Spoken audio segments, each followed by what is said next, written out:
Hi YouTube. We're outside today, I know, for a change, and we're getting started with the actual construction of this thing.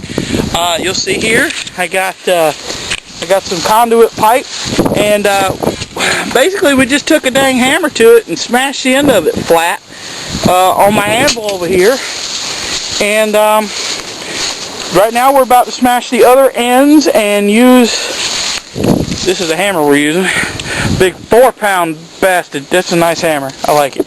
And we've got a center punch that we're going to, alright, all we're doing right now is just demonstrating how we smash the end. I literally just took a dang hammer, beat the hell out of it.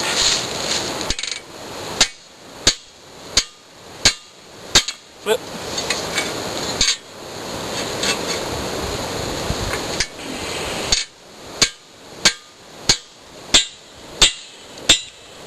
You gotta move your arm. Oh, that's really interesting. Flip.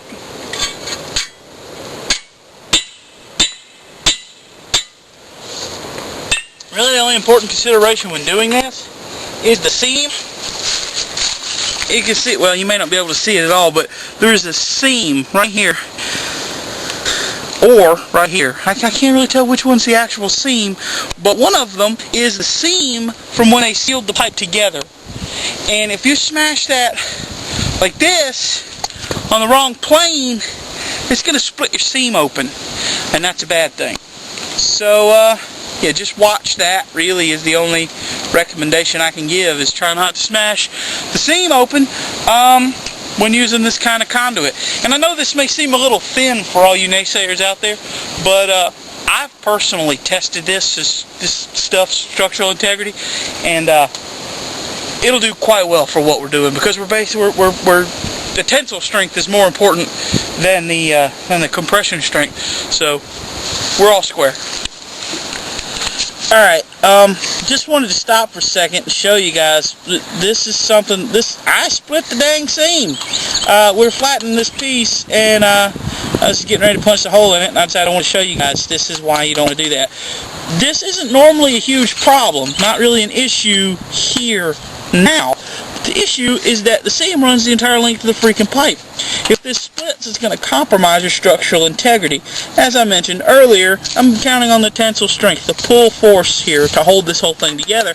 So, not really a big issue, but were this to be a load-bearing or a weight-supporting rod, this could be a real issue, because if it splits, there's no round, I don't know what force you'd call it, but it'll just split and fold, and that's bad. So that's why you got to be careful when you line this stuff up, and I wasn't, and I'm paying for it, and I just wanted you guys to see this, so thanks. Alright, we've got all the poles flattened on both ends, ready to be bolted together, provided we get a hole in them for the bolt.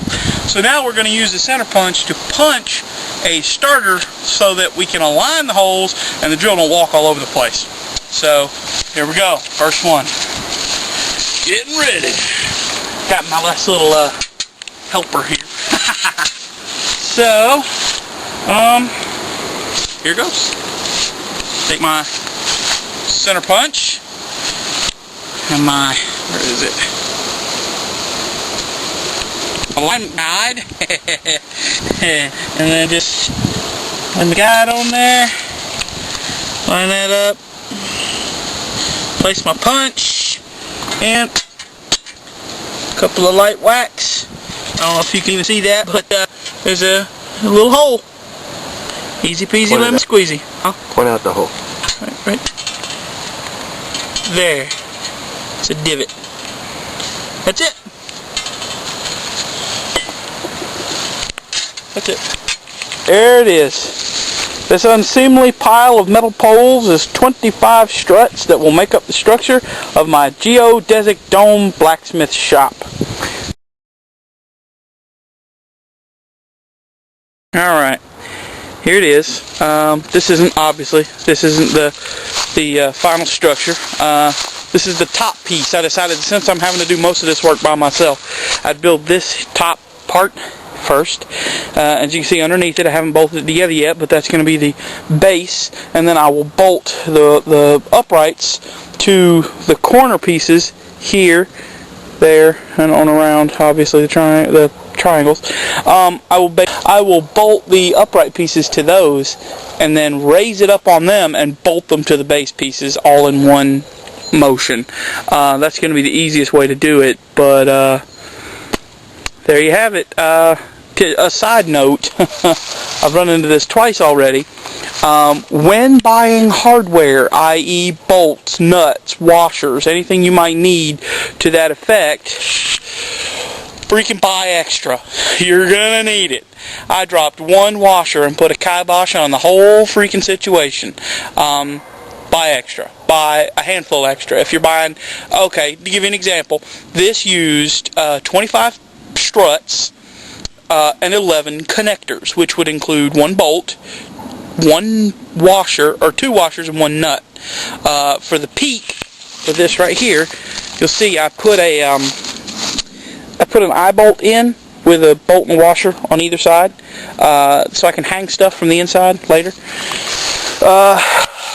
As I mentioned, I dropped a washer off of that. Now, I needed 22 washers, 11 bolts, 11 nuts. Then I bought a set of eye bolts. They came in a pair, came with bolts. So I didn't have to buy any extra bolts, and I ended up using 10 bolts, 20 washers. So lucky for me, I had a couple extra just because I bought one too many. But buy extra. For God's sake, buy extra. It's so worth it. So, yeah. Thank you. Here it is. It's actually been raining a lot past few days, so I haven't really been able to get out here and work like I wanted to. You can see here some of my apparatus. I thought you guys might like this. There's my anvil on my stump inside a ring filled with sand to help level it, because the ground's not very level and I'd rather it sitting on dirt than anything. And then these things here, it's just a U-bolt, and I countersunk them and then attached them with this band of the plumber's, I think they call it plumber's tape, but it's like steel strapping, and a few nails to hold that in there. And so that's where I'm going to hold my hammers. They're not out here yet because I don't have a cover up. Yay! Oh god. My work site is kind of dirty, but I'm working on cleaning it up. So yeah, there. Got my extension cord, and there's my view. It's nice if you ask me, but yeah. So I'm gonna hang a. Probably can't see it at all. I'm gonna hang a pulley from the eye bolt up there and run some rope from there to here, and probably zip tie a cleat here so I can pull things and suspend them from the ceiling and tie them to the cleat here. But yeah, hopefully here within the next couple of days I'll be able to get this thing covered and it'll be looking good. So yeah, this is what I got so far.